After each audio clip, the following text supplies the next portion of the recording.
Hello everybody, welcome back to my channel. My name is Roxanne. If it's your first time here, then welcome. Today I want to talk about my favorite nonfiction reads of 2021. I didn't read as much nonfiction this year as I would have hoped, and overall I didn't feel this like overwhelming sense of absolutely having loved the nonfiction that I read, with a few exceptions, which are the ones that I'm going to talk about now. Oh, it is 8 o'clock. He came literally at 8 o'clock on the dot because that's his feeding time. Are you hungry? Okay, he's being fed. Alright, so let's talk about my favorite nonfiction reads of 2021. The first is Once I Was You by Maria Hinojosa. This is a memoir of a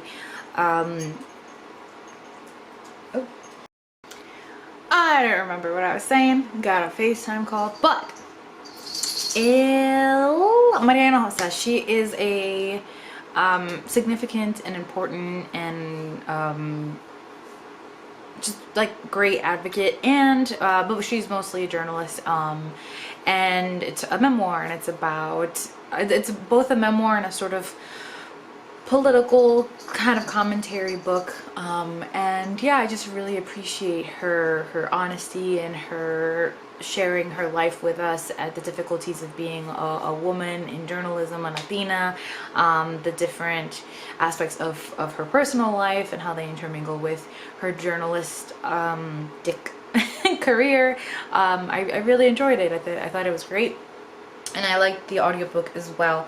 I also read Asta by Assata Shakur, and I really loved this. I loved how she was not afraid to look inward and also recognize her own feelings, recognize the feelings of the people that she might have surrounded herself with, and sort of seeing the different facets of those individuals and how they could have been both right and wrong, how things could have been different. I just feel like there was a lot of introspection in it, though you do also sense that you are being kept at a distance simultaneously, and that's to be expected given that she escaped to the United States, and has been given asylum in Cuba. You know, there's a lot of things that she sort of can't really share just for her own safety, so you do have that aspect of it as well. But I think if you can sort of just recognize and take it for what she's given you, I thought it was really great and powerful.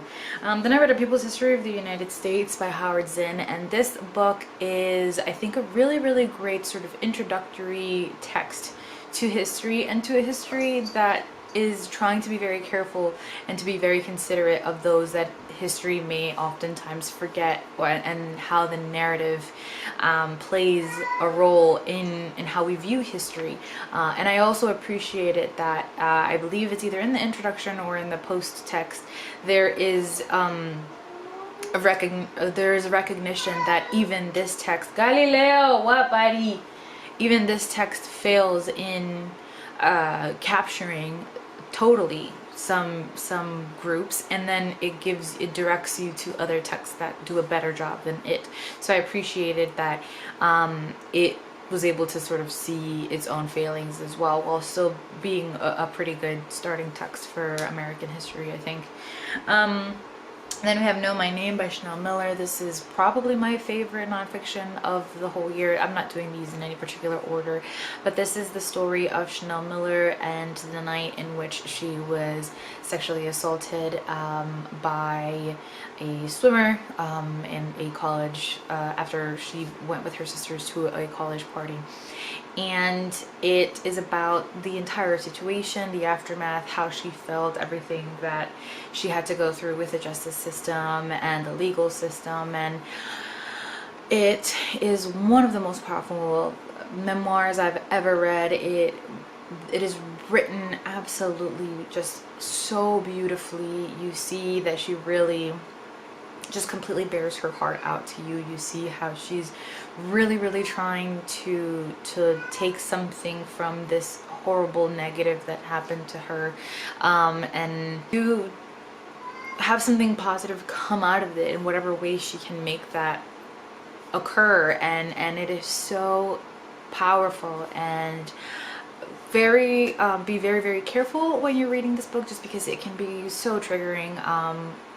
But if you can, I think it'll be one of the most powerful memoirs I read. I couldn't stop thinking about it. Then it was a great called This Enemy. It's a graphic novel depiction of what occurred to George Takei's family and him and his family when they were sent off to the Japanese internment camps.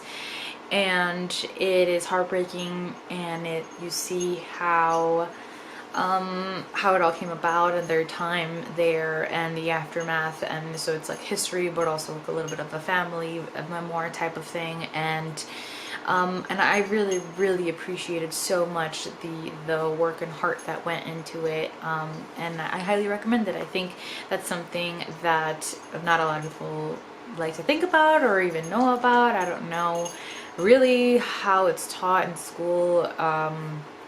And I wouldn't be surprised if it's not taught at all. So I think it'd be a great sort of introductory text to that very, very horrific time in American history. Then it's Lakata Woman. I forget what. Has 2 authors, and I don't have it with me.